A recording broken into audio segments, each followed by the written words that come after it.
এই মুহূর্তে গৌরীশঙ্কর ঘোষ তিনি রয়েছেন আমাদের সঙ্গে এবং তার প্রতিক্রিয়া নেওয়ার চেষ্টা করব।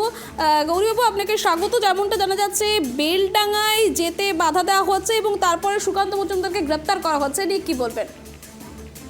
দেখুন, রাজ্য সরকার বেলডাঙ্গায় শান্তি প্রতিষ্ঠা করতে ব্যর্থ। আমরা দেখতে পাচ্ছি 4 দিন ধরে সেখানে লুটপাট চলছে, মন্দির ভাঙচুর চলছে।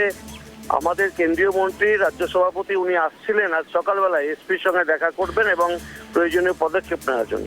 তাকে কৃষ্ণনগর পেরোতেই গ্রেপ্তার করা হয়, তাকে আসতে বাধা দেওয়া হয়েছে। যেখানে রাজ্য সরকার শান্তি প্রতিষ্ঠা করতে পারছে না, হিন্দুদের নিরাপত্তা দিতে ব্যর্থ, সেখানে একজন কেন্দ্রীয় মন্ত্রী আসতে তাকে আসতে দেওয়া হবে না। এ রাজ্য সরকার নিজেও পারবে না, কাউকে করতেও দেবে না। আমরা বারবার দাবি জানিয়েছি যে কেন্দ্রীয় বাহিনী নামানো হোক। কেন্দ্রীয় বাহিনী নামলে এখানে শান্তি প্রতিষ্ঠিত হবে, হিন্দুরা সুরক্ষা পাবে। রাজ্য সরকার কোনো দিকে কান না দিয়ে এখনো রাজনীতি করেছিলেন, রাজনীতি করে চলেছেন, আর এই রাজনীতির শিকার আজকে প্রতিমন্ত্রীকে হতে হয়েছে।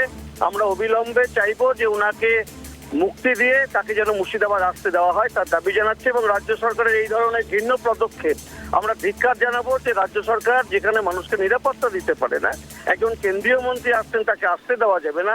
এই ধরনের যে গণতান্ত্রিক রাষ্ট্রে রাস্তা অবরোধ করে দেওয়া, আটকে দেওয়া, মন্ত্রীকে যেতে না দেওয়া, এগুলো গণতন্ত্রকে হত্যা করার সামিল। এতে ধিক্কার জানাচ্ছি রাজ্য সরকারকে।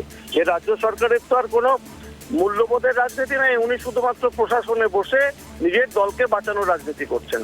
ওনার ভোট ব্যাংককে সুরক্ষিত রাখতে, মানুষকে খুশি করতে, তার ভোটারদের খুশি করতে গ্রেপ্তার করা হয়েছে।